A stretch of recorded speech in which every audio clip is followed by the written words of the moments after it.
Permata TV YouTube Indonesia dengan bangga mempersembahkan sebuah storytelling kekinian abad ini, diangkat dari karya besar Esa Mintarja yang sangat populer di masanya, berlatar belakang kisah tanah Jawa masa lampau, tepatnya di penghujung kejayaan kerajaan tanah Jawa, dengan judul Kisah Api di Bukit Menoreh.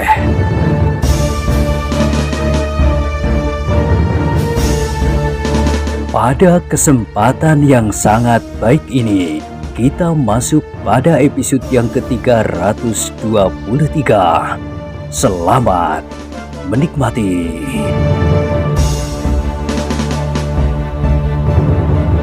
Pada episode sebelumnya telah diceritakan, Ki Tambak Wedi tidak dapat lagi menyembunyikan kegelisahannya. Orang-orang yang berhasil membunuh Ki Petusuro itu sudah kehilangan lawan-lawannya. Lalu apakah yang akan mereka kerjakan?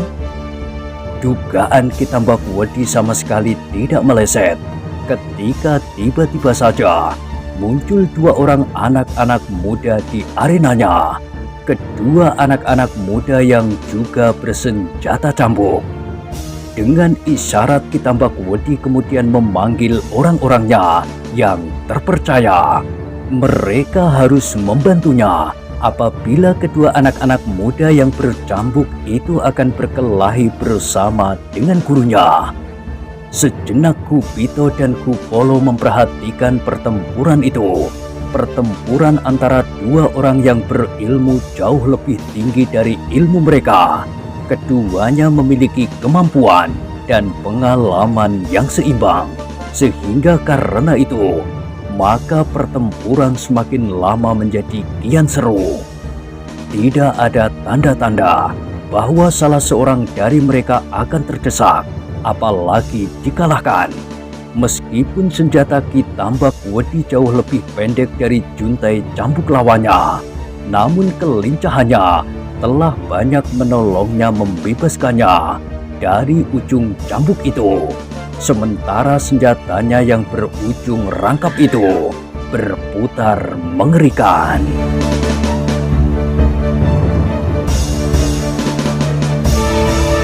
Kupito dan Kupolo merasa bahwa apabila mereka berdua harus melawan Ki Tambak Wedi seperti mereka melawani Ki Petusuro, mereka pasti akan mengalami banyak kesulitan. Tetapi di sini ada gurunya.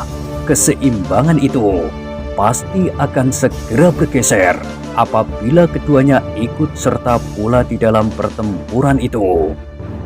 Kupito dan Kupolo masih tetap termangu-mangu di tempatnya. Mereka berusaha untuk mengerti kesan gurunya tentang kehadirannya. Ternyata gurunya pun tidak berkeberatan. Sesaat kemudian, pada saat pandangan gurunya menyambar mata Kupito, orang tua itu menganggukkan kepalanya. "Kita sudah mendapatkan izin," desis Kupito. "Iya, aku juga melihat guru mengangguk," sahut Kupolo. Keduanya pun kemudian mendekat dengan cambuk di tangan. Mereka siap untuk menerjunkan diri di dalam peperangan yang dahsyat itu.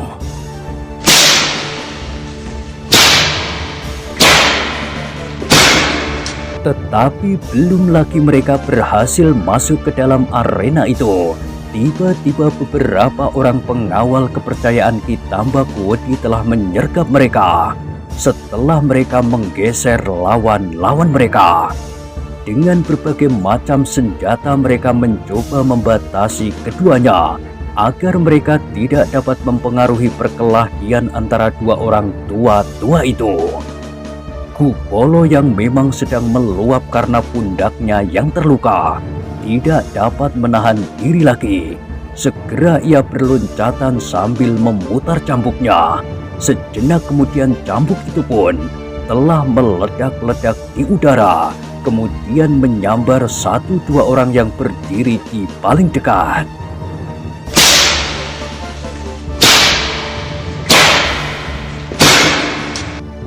Gupito pun tidak dapat tetap tinggal diam. Ia memang harus membuka jalan sebelum bersama adiknya ia akan ikut di dalam pertempuran melawan Ki Tambakwedi. Sementara itu, di bagian lain dari pertempuran masih saja berlangsung dengan sengitnya. Ternyata kelompok-kelompok kecil masih saja mengalir dari padukuhan induk. 4 orang, 5 orang, bahkan kadang-kadang 8 orang sekaligus. Dengan tergesa-gesa, mereka segera menggabungkan diri dalam riuhnya peperangan. Meskipun demikian, ternyata jumlah yang kecil itu semakin lama menjadi jumlah yang semakin besar, sehingga akhirnya terasa juga pengaruhnya. Si Danti dan Argojoyo agaknya berhasil memikat orang-orang di berbagai padukuhan di sekitar padukuhan induk dan bahkan di padukuhan-padukuhan terpencil di lereng-lereng bukit, selain orang-orang yang tidak dikenal di telatah Menoreh. Dengan demikian terasa pula bahwa kekuatan pasukan Ki Tambakwedi yang bertambah-tambah itu menjadi semakin kuat, sedang jumlah para pengawal menjadi kian susut karena korban yang berjatuhan di peperangan.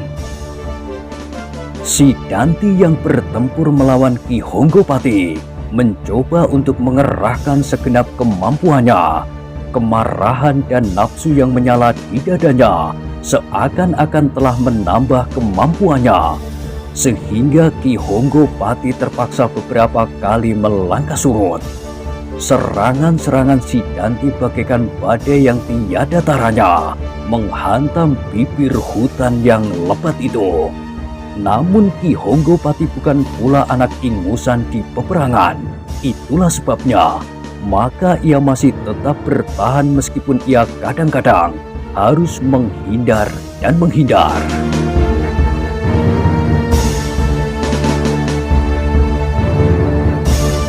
Di sayap yang lain, Ki Dipo Songo harus mengerahkan segenap kemampuannya pula.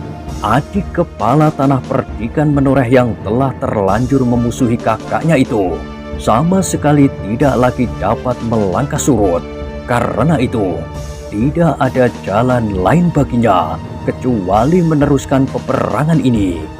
Sementara itu, Gupito dan Kupolo perlahan-lahan berhasil menguasai lawan-lawannya. Satu demi satu mereka terlempar dari lingkaran, sehingga akhirnya Gupito dan Kupolo berhasil mendekati arena pertempuran gurunya. Sejenak mereka tertegun. Mereka masih harus berusaha menyesuaikan diri di mana mereka hadir dan bagaimana sebaiknya mereka mempengaruhi peperangan itu. Kupolo mengerutkan keningnya sambil mengangguk-anggukkan kepalanya. Melawan Ki Tambakwedi baginya lebih baik mempergunakan senjata panjang, meskipun lentur, adalah sangat berbahaya apabila ia mempergunakan pedangnya.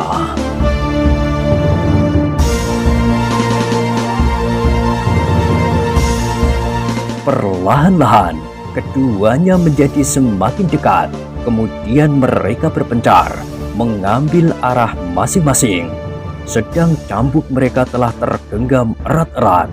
Sekali-sekali mereka terpaksa menjauh, dan bahkan sekali-sekali mereka masih juga harus melayani para pengawal Ki Tambakwedi. Namun kemudian para pengawal tanah perdikan Menoreh yang lain telah berhasil menempatkan diri mereka melawan orang-orang Ki Tambakwedi untuk memberi kesempatan kepada Gupito dan Kupolo untuk membantu ayahnya melawan Ki Tambakwedi. Melihat gelagat yang tidak menguntungkan itu, Ki Tambakwedi menjadi semakin marah. Tetapi seperti kecemasan memang telah meraba hatinya. Betapapun tidak berarti, tetapi kedua anak-anak muda itu pasti akan dapat mempengaruhi keseimbangan peperangan. Keduanya pula yang telah membunuh Ki Petusuro. Geram Ki Tambak Wedi di dalam hatinya.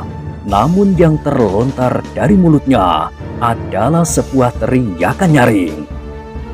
"Ayo, majulah bersama-sama supaya pekerjaanku segera selesai." Gembala tua itu tidak menjawab. Dipandanginya kedua murid-muridnya itu sejenak.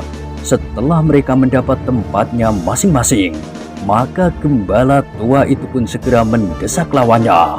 Ki Tambak Wedi kini harus berpikir sebaik-baiknya bagaimana ia harus melawan ketiga orang yang bersenjata cambuk itu. Lawan yang sama sekali tidak diperhitungkannya, namun yang agaknya justru ikut menentukan akhir dari peperangan ini. Sejenak kemudian maka Ki Tambak Wedi harus mengumpat-umpat di dalam hati. 3 ujung cambuk meledak-ledak di sekitarnya, beruntun tanpa kendat. Yang satu disahut yang lain, kemudian yang lain lagi meledak pula di sebelah telinganya.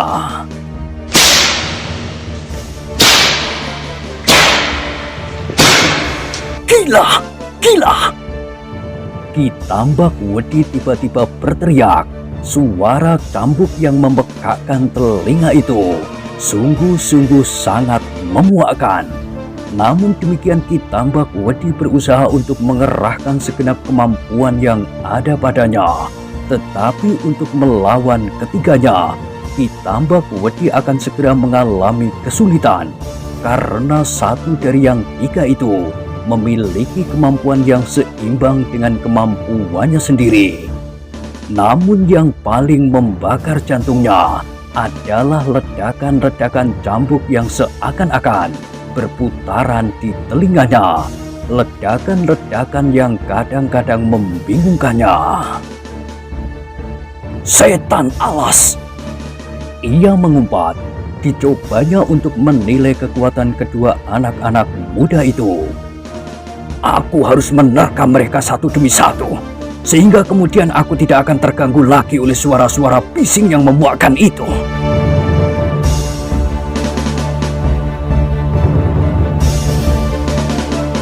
Ki Tambak Wedi menegangkan keningnya itu. Kini arah serangannya justru dipusatkan kepada kedua anak-anak muda itu. Tetapi sudah tentu bahwa gurunya tidak akan membiarkannya. Setiap kali Ki Tambak Wedi melakukan tekanan pula, maka setiap kali gembala tua itu pun telah mendesaknya pula. Iblis tua dari lereng Gunung Merapi itu mengumpat-umpat tidak habis-habisnya. Bagaimanapun juga, kehadiran kedua anak-anak muda itu telah berpengaruh atas perkelahian antara kedua orang tua yang pilih tanding itu.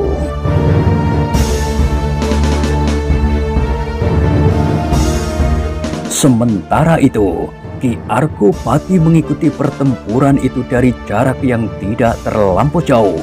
Dengan tegang ia menyaksikan garis peperangan yang tidak rata. Kadang-kadang ia melihat gelombang-gelombang pasang dan surut dari keduanya. Sekali-sekali pasukannya di satu sayap terdesak, tetapi di sayap lain maju beberapa langkah dan kemudian terjadi sebaliknya. Namun dengan cemas ia menyaksikan pula kelompok-kelompok kecil yang masih saja mengalir. Meskipun peperangan sudah berlangsung sekian lamanya, bahkan menurut perhitungannya, sebentar lagi matahari pasti akan segera menyingsing di ujung timur. Setiap kali Ki Arkopati menghentakkan tangannya, ia tidak dapat melihat seorang demi seorang. Yang diketahuinya hanyalah sebuah deretan hitam yang bergerak-gerak dan sorak-sorai yang memekakkan telinga.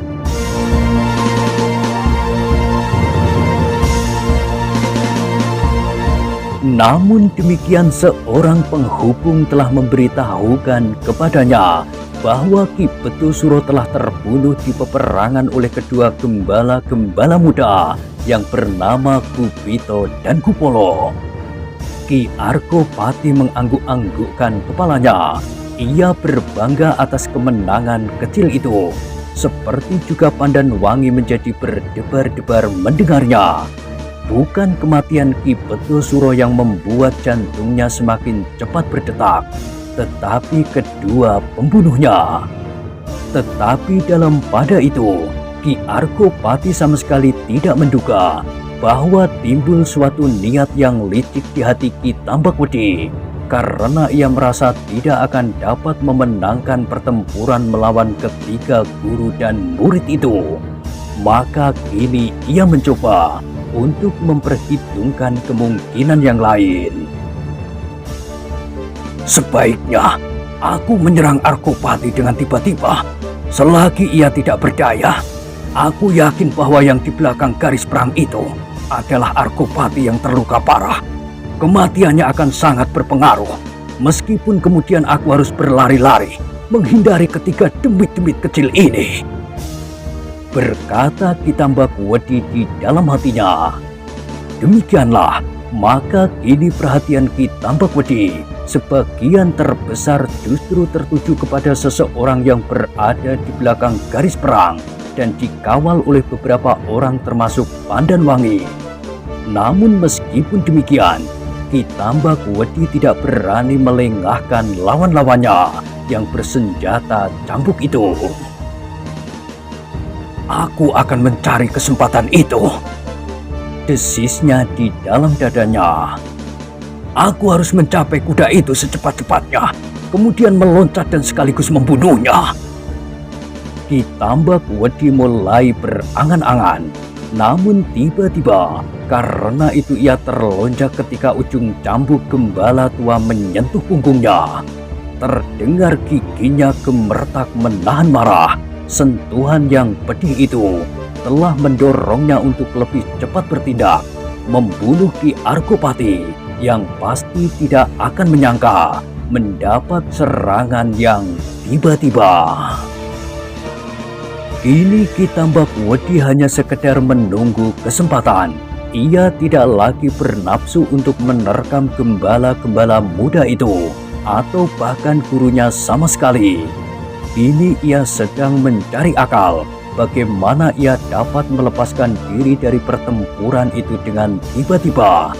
Dan dalam waktu yang singkat, sebelum orang-orang yang mengejarnya kemudian dapat menyusulnya, ia sudah berhasil membunuh Argopati. Setelah itu, ia harus berusaha melarikan dirinya dan kembali ke tengah-tengah medan ini sambil meneriakkan kematian Argopati. Kematiannya akan merontokkan setiap jantung di dada orang-orang menoreh, katanya di dalam hati. Dan pertempuran ini pun akan segera berakhir. Mereka pasti tidak akan mempunyai nafsu lagi untuk bertempur. Betapa saktinya orang-orang bercambuk itu. Namun melawan sekian banyak orang, mereka pasti tidak akan berdaya. Maka Ki Tambakwedi pun kemudian mengambil keputusan untuk segera melakukannya. Ketika ia mendapat kesempatan, maka tiba-tiba serangannya datang membadai. Begitu dahsyatnya dan seakan-akan menghentak dengan tiba-tiba, sehingga gembala tua itu terpaksa mundur beberapa langkah untuk menghindarinya. Tetapi yang terjadi kemudian sangat mengejutkannya. Ki Tambakwedi sama sekali tidak memburunya. Bahkan dengan tanpa disangka-sangka, ia meloncat berlari meninggalkan arena, menerobos hiruk-pikuknya peperangan.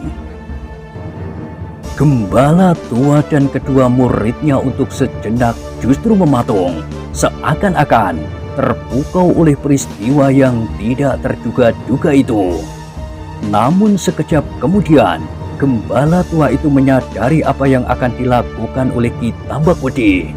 Karena itu, maka ia pun segera meloncat pula mengejarnya. Tetapi Ki Tambakwedi mendapat kesempatan beberapa saat di muka.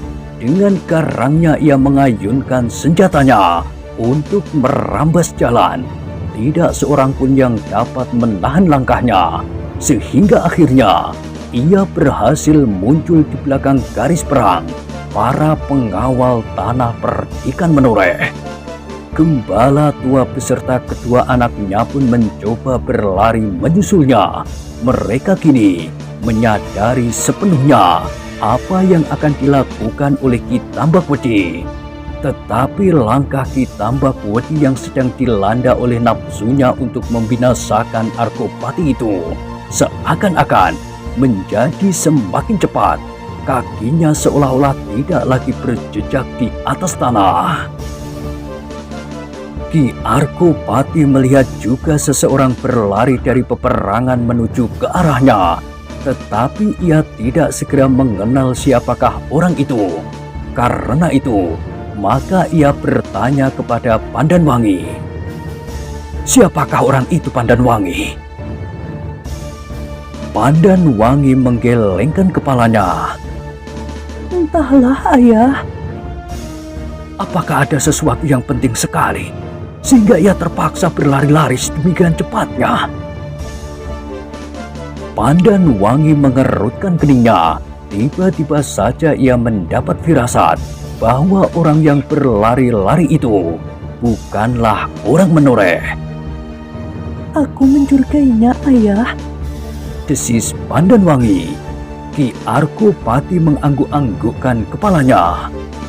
"Iya, aku juga tidak dapat mengerti sikapnya." Kedua ayah beranak itu mengangguk-anggukkan kepalanya, dan tiba-tiba saja pedang Pandanwangi telah bergetar di tangannya. Perlahan-lahan ia melangkah maju sambil berkata kepada para pengawal yang lain, "Berhati-hatilah." Apalagi ketika kemudian mereka melihat orang-orang lain berlari-lari pula di belakang orang itu. 3 orang, tetapi langkah Ki Tambakwedi terlampau cepat untuk dapat disusul oleh gembala tua bersama kedua anaknya. Meskipun mereka telah mengerahkan semua tenaga, tetapi jarak antara mereka itu tidak menjadi semakin pendek. Karena itu maka untuk menghindarkan bencana yang bakal datang, maka gembala tua itu pun berteriak, "Hati-hatilah! Hati-hatilah dengan Ki Tambakwedi yang menjadi gila!" Ki Tambakwedi! Desis Ki Arkopati dan Pandanwangi hampir bersamaan. Dengan demikian maka dada gadis itu pun bergetar dengan dahsyatnya. Dan tiba-tiba saja ia maju semakin jauh dari ayahnya sambil menggeram, "Biarlah aku yang menyongsongnya." "Pandanwangi!" panggil ayahnya. "Jangan kau, kemarilah." Tetapi Pandanwangi seakan-akan tidak mau mendengar panggilan ayahnya. Ia harus menahan orang tua yang mengerikan itu agar tidak berhasil mendekati ayahnya. Beberapa orang pengawal yang lain mengikutinya sambil menggenggam senjata mereka erat-erat. Tetapi ternyata Pandanwangi telah berbuat kesalahan seperti yang diperhitungkan oleh Ki Arkopati. Beberapa kali ia masih berusaha memanggil putrinya. "Pandanwangi! Pandanwangi! Jangan kehilangan akal! Kembalilah kemari!" Tetapi Pandanwangi yang hanya memikirkan nasib ayahnya itu tidak menghentikan langkahnya, apalagi kembali seperti yang diperintahkan ayahnya itu. Meskipun ia masih mendengar ayahnya memanggil-manggilnya, sementara Ki Tambakwedi semakin lama menjadi semakin dekat. Semua orang memandang gadis itu dengan mata yang tidak berkedip, apalagi Ki Arkopati sendiri. Bahkan serasa ia telah melepaskan anaknya itu untuk tidak kembali lagi kepadanya. Ki Arkopati yang sangat mencintai anaknya itu pun tiba-tiba telah lupa diri.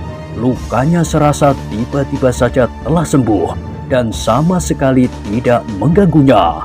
Itulah sebabnya maka dihentakkannya kudanya sehingga kuda itu terloncat maju menyusul Pandanwangi. Sebagian para pengawal yang tidak mengikuti Pandanwangi menjadi terkejut karenanya, tetapi mereka tidak dapat berbuat apa-apa. kuda Ki Arkopati itu tiba-tiba saja telah berlari maju. Yang dapat mereka lakukan adalah menyusul kuda itu. Terloncat-loncat mereka berlari sekuat-kuat tenaga mereka.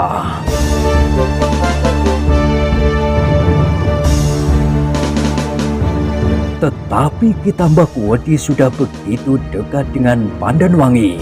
Ki Arkopati hampir kehilangan akal ketika ia melihat Pandanwangi meloncat menghalangi langkah Ki Tambak-Wedi sambil menyilangkan sepasang pedangnya di muka dada.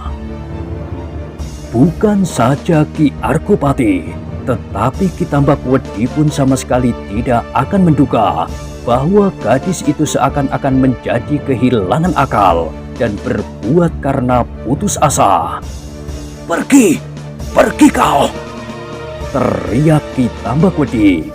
Tetapi Pandanwangi sama sekali tidak beranjak dari tempatnya. Bahkan pedangnya itu pun kemudian bergetar siap untuk menyerang Ki Tambak-Wedi. "Kubunuh kau!" teriak Ki Tambak-Wedi. Pandanwangi sama sekali tidak menghiraukannya. Tetapi Ki Tambak-Wedi memang tidak dapat membuat pertimbangan-pertimbangan lain. Ia sadar bahwa di belakangnya guru dan dua orang muridnya yang bersenjata cambuk itu sedang mengejarnya. Karena itu, maka ketika Pandanwangi tidak juga mau menepi, Ki Tambak-Wedi meloncat sambil menggeram. Senjatanya berputar dengan dahsyatnya. Sejenak kemudian terjadilah sebuah benturan yang dahsyat sekali. Kedua belah pedang Pandanwangi telah membentur putaran senjata Ki Tambak-Wedi. Begitu kerasnya, sehingga Pandanwangi sama sekali tidak mampu mempertahankannya. Kedua pedangnya itu terlempar beberapa langkah daripadanya. Ini terbuka kesempatan bagi Ki Tambak-Wedi untuk menusuk dada gadis yang sama sekali sudah tidak berdaya itu. Meskipun tatapan matanya sama sekali tidak tergeser, dengan tabah Pandanwangi yang segera dapat menguasai keseimbangannya kembali itu, berdiri tegak di tempatnya sambil menengadahkan dadanya. Namun dalam saat yang sekejap itu, terbayang di rongga mata iblis tua itu seorang perempuan yang menatapnya dengan tajam sambil menengadahkan dadanya dan berkata, Di sini kau menusukkan senjatamu. Ayo, siapakah di antara kalian yang jantan? Pakuhan atau Aryo Tejo?" Bayangan itu telah menghambat tangan Ki Tambak-Wedi. Wajah Pandanwangi memang hampir tidak ubahnya wajah ibunya, Roro Wulan. Tetapi Ki Tambak-Wedi tidak dapat menghentikan loncatannya yang tergesa-gesa. Ia diburu oleh waktu dan oleh ketiga orang bercambuk itu. Karena itu, maka Ki Tambak-Wedi kemudian menjulurkan tangan kirinya dan mendorong Pandanwangi ke samping. Sementara ia berlari terus menyongsong kuda Ki Arkopati yang sudah menjadi begitu dekatnya. Dorongan itu telah melemparkan Pandanwangi beberapa langkah, kemudian jatuh terbanting di tanah. Terasa tulang-tulangnya seakan-akan berpatahan sehingga sejenak matanya serasa menjadi gelap dan berputaran. Hanya karena tekadnya yang luar biasa, ia berhasil mengangkat kepalanya untuk menyaksikan apa yang akan dilakukan oleh Ki Tambak-Wedi atas ayahnya. Adalah di luar dugaan Ki Tambak-Wedi bahwa Ki Arkopati yang takut kehilangan anaknya itu telah melupakan semua rasa sakitnya sendiri, luka-lukanya, dan bahkan pembalut-pembalutnya sama sekali tidak dapat menahannya. Apalagi ketika ia melihat Pandanwangi terlempar kemudian terbanting jatuh. Ia tidak tahu akibat apa yang akan menerkam Pandanwangi. Mungkin gadis itu akan mati atau cacat atau apapun. Karena itu, maka kemarahannya sama sekali tidak tertahankan lagi. Sejenak kemudian, maka kedua orang yang selama bertahun-tahun telah merendam dendam dan permusuhan di dalam dada masing-masing itu, ini telah bertemu lagi. Ki Tambak Wedi tidak mau membuang waktu terlampau banyak. Dengan garangnya ia langsung menerkam Ki Arkopati yang duduk di atas punggung kudanya. Ia sama sekali tidak memperhitungkan kemungkinan bahwa Ki Arkopati telah siap dengan tombak pendeknya menyongsong serangannya yang dahsyat itu. Menurut perhitungan Ki Tambak Wedi, Ki Arkopati sama sekali tidak akan berdaya melawan atau menangkis serangannya. Kalau ia masih mampu berbuat demikian, menilik watak dan tanggung jawabnya, ia tidak akan berada di belakang garis peperangan. Ternyata perhitungan Ki Tambak Wedi keliru untuk kesekian kalinya. Seperti kekeliruannya memperhitungkan kekuatan pasukan pengawal tanah Pertikan Menoreh. Tetapi ternyata bahwa Ki Arkopati itu kini mampu mengatasi segala perasaan sakit dan gangguan-gangguan yang ada di dalam dirinya. Justru karena Pandanwangi, satu-satunya anaknya yang diharapkannya akan dapat melanjutkan tidak saja jabatannya, tetapi juga garis keturunan Menoreh, garis keturunan Arkopati. Dalam pada itu, maka benturan dari kedua orang yang pilih tanding itu tidak dapat dihindarkan lagi. Kedua-duanya memang tidak berusaha untuk menghindari sama sekali. Ki Tambak Wedi yang diburu oleh waktu itu langsung meloncat menerkam orang yang berada di atas punggung kuda yang berlari ke arahnya. Senjatanya yang mengerikan itu sudah terangkat tinggi-tinggi. Terdengar orang tua dari Tambak Wedi itu berteriak nyaring, dan sejenak kemudian terjadilah benturan yang dahsyat itu.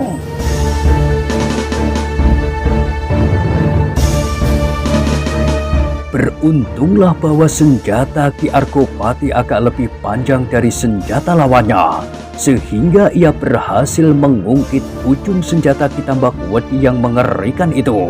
Kemudian dengan menumpahkan segenap kemampuan yang ada padanya, memutar mata tombaknya, langsung menusuk tubuh yang dengan dahsyatnya telah menimpanya. Ki Tambak Wedi benar-benar tidak menyangka bahwa Ki Arkopati masih mampu berbuat demikian. Ketika ujung senjatanya terungkit, dadanya berdesir tajam, tetapi ia sudah tidak sempat memperbaiki keadaannya. Yang dapat dilakukannya kemudian adalah memutar senjata itu. Dengan ujung yang lain ia masih berusaha untuk menyerang Ki Arkopati. Tetapi Ki Tambak Wedi menahan sengatan di dadanya oleh dorongan kekuatannya sendiri. Maka ujung tombak Ki Arkopati membenam di dadanya. Namun sementara itu, ujung senjatanya berhasil mengenai pundak lawannya. Sejenak kemudian keduanya terlempar dari punggung kuda oleh dorongan loncatan Ki Tambak Wedi. Demikian kerasnya, sehingga mereka terpelanting dan terguling beberapa kali. Beberapa langkah dari mereka, Pandanwangi berusaha untuk bangkit. Tertatih-tatih ia berdiri, namun kemudian terdengar ia menjerit nyaring. Ayahnya terbaring darinya 3-4 langkah dari Ki Tambak Wedi yang tergolek pula di tanah.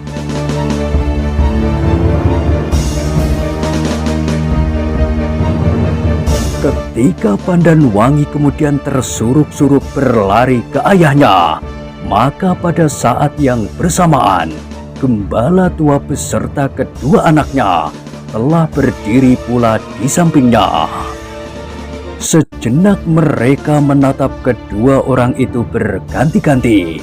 Mereka melihat Ki Tambak Wedi menggeliat sambil memegangi tangkai tombak Ki Arkopati yang masih menancap di dadanya. Gila! terdengar suaranya parau. "Gila kau Aryo Tejo!"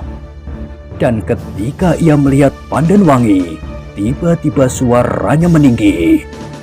"Wulan! Wulan! Kemarilah Wulan!" Tidak seorang pun menyahut. "Wulan! Wulan!" Kitambak Wedi berusaha untuk bergeser dengan tangan yang gemetar, seakan-akan ia ingin meraih Pandanwangi yang berjongkok di samping ayahnya. "Wulan, apakah kau tidak mendengar?" Suara Kitambak Wedi menjadi parau dan lambat. Anakmu itu." Suaranya seolah-olah tertelan. "Anakmu laki-laki ini menjadi burung Raja Wali yang perkasa. Anak itu tidak mendapat perlindungan dari Aryo Tejo. Akulah yang harus berbuat sesuatu untuknya, karena anak itu adalah anakku." Oh, Pandanwangi menutup wajahnya dengan kedua belah telapak tangannya, sementara gembala tua beserta kedua muridnya saling berpandangan sesaat. Bulu-bulu mereka meremang ketika mereka mendengar Kitambak Wedi itu tertawa, dan suara tertawanya seakan-akan bergulung-gulung di dalam perutnya itu, seperti suara iblis di liang pekuburan.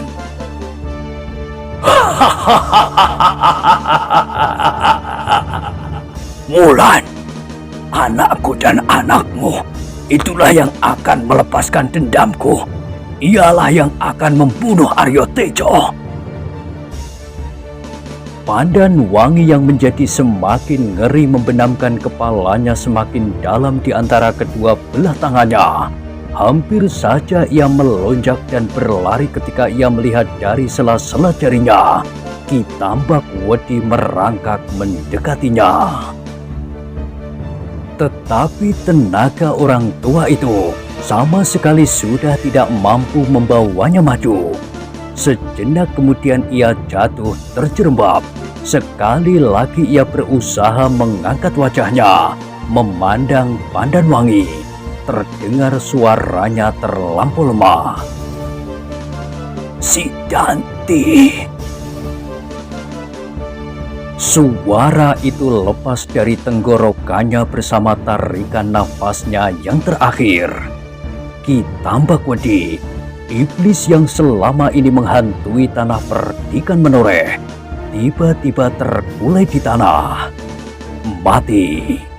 Darahnya telah menyiram tanah yang hampir saja ditelannya. Gembala tua bersama kedua muridnya menarik nafas dalam-dalam. Perlahan-lahan mereka berjongkok di sampingnya, menarik tombak Ki Arkopati dan menyilangkan tangannya di dadanya, sedang senjatanya masih tetap berada di dalam genggamannya. Ketiganya tersadar ketika mereka mendengar isak Pandanwangi yang merenungi Ki Arkopati yang masih terbaring diam. Agaknya kepala tanah perdikan menoreh itu pun mengalami cedera pada tubuhnya. Dengan hati-hati gembala tua itu pun kemudian mengamatinya dengan seksama. Ternyata selain lukanya yang lama yang telah mengalirkan darah kembali, di pundaknya terdapat sebuah luka yang baru. Sehingga karena itulah maka Ki Arkopati telah terpelanting dan menjadi pingsan setelah memaksa dirinya mengerahkan segenap sisa-sisa kemampuannya.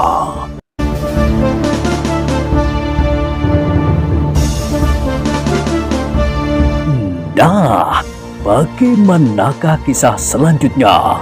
Silahkan ikuti terus kisah Api di Bukit Menoreh pada episode berikutnya. Sampai jumpa.